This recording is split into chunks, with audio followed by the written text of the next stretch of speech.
एक मुस्लिम लड़के ने एक जैन लड़की को जलाकर मार डाला।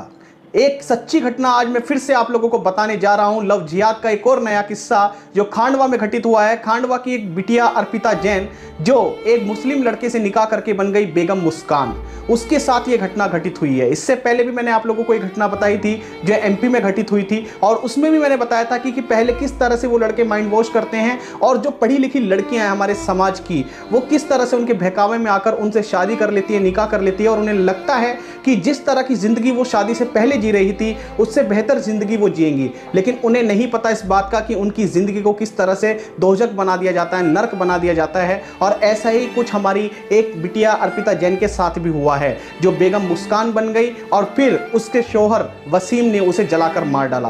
अब उसने जलाया क्यों? क्योंकि कहीं ना कहीं जिस तरह से वो पहले स्वतंत्र रहा करती थी, जिस तरह से वो पहले उसे खुशियां मिलती थी फेसबुक, व्हाट्सएप, ट्विटर चलाकर, अब वैसे ही वो उसे इस्तेमाल कर रही थी निकाह के बाद भी। लेकिन ये उसके शौहर वसीम को हजम नहीं हुआ। उसे लगा कि ऐसा कैसे हो सकता है कि जो मेरी मालिकाना संपत्ति है, जिस पर मेरा कब्जा है, उसे कोई और देखे, वो किसी और से चैटिंग करे। इसी वजह से उसने उसे जलाकर मार डाला। कितने दुख की बात है, कैसे समाज में हम जी रहे हैं। ऐसा लगता है हमारे हिंदुस्तान में भी कितने सारे तालिबान पनप रहे हैं जो इस तरह से महिलाओं पर अत्याचार करते हैं, उन्हें बंदिशों में रखना चाहते हैं। और इसी का एक ये छोटा सा उदाहरण है।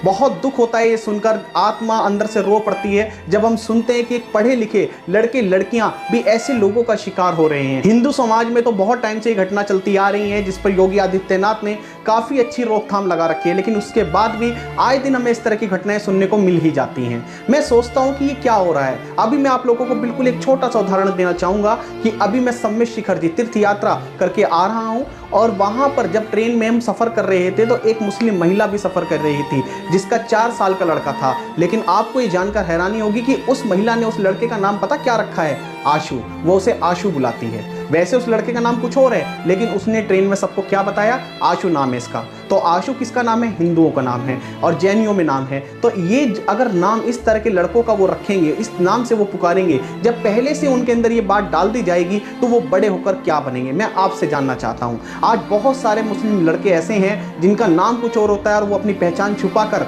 मंदिरों में जाते हैं, वहाँ पर उस तरह से दिखाते हैं। और इसका एक छोटा सा व्हाट्सएप पर मेरे पास भी एक वीडियो आया है जिसकी छोटी सी झलक मैं यहाँ पर आपको दिखाना चाहूँगा। आप खुद देखिए घटना।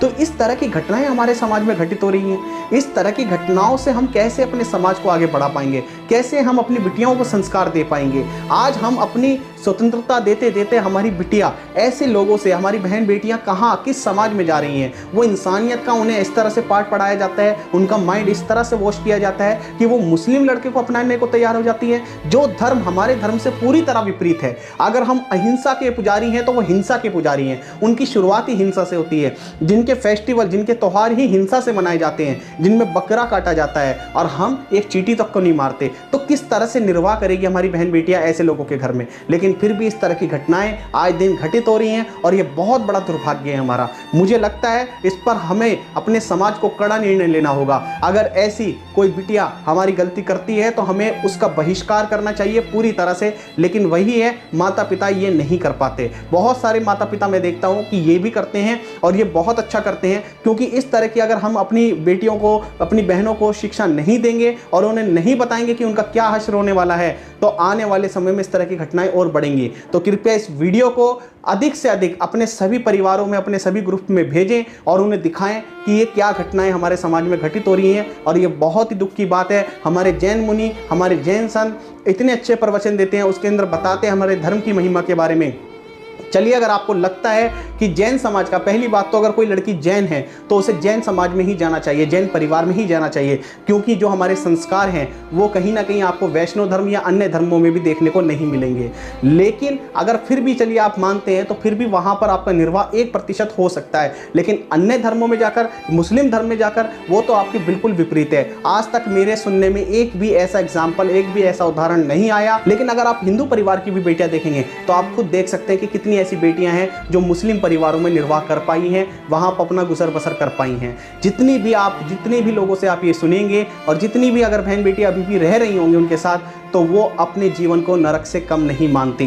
बिहाइंड द कैमरा भी ऐसे बहुत सारे लोगों से मेरी बातचीत हुई है, लेकिन वो कैमरे पर आकर ये बात नहीं बोलना चाहते। लेकिन सच्चाई यही है कि जितना बुरा व्यवहार और जितना एक आप ये समझ कर चले कि जैसी एक स्थिति गाय भैंस की होती है, उसे खूंटे से बांध दिया जाता है, वही स्थिति, उससे भी मैं कहता हूँ बुरी स्थिति उनकी होती है। उन्हें सिर्फ एक बच्चा पैदा करने की मशीन समझा जाता है। इससे ज़्यादा मैं कुछ नहीं कहना चाहूँगा इस विषय में। यदि आप मेरी बात से सहमत हैं तो इस वीडियो को ज़्यादा से ज़्यादा सपोर्ट करें, और अपने सभी परिवारों में मैं फिर से ये आप लोगों से एक निवेदन करना चाहूँगा कि जितने भी हमारे जैन भाई देख रहे हैं, हिंदू भाई देख रहे हैं, वो सब अपने परिवारों में ये दिखाएं कि इस तरह की घटनाएं दिन प्रतिदिन बढ़ती जा रही हैं, और वो ऐसे लोगों से बचें।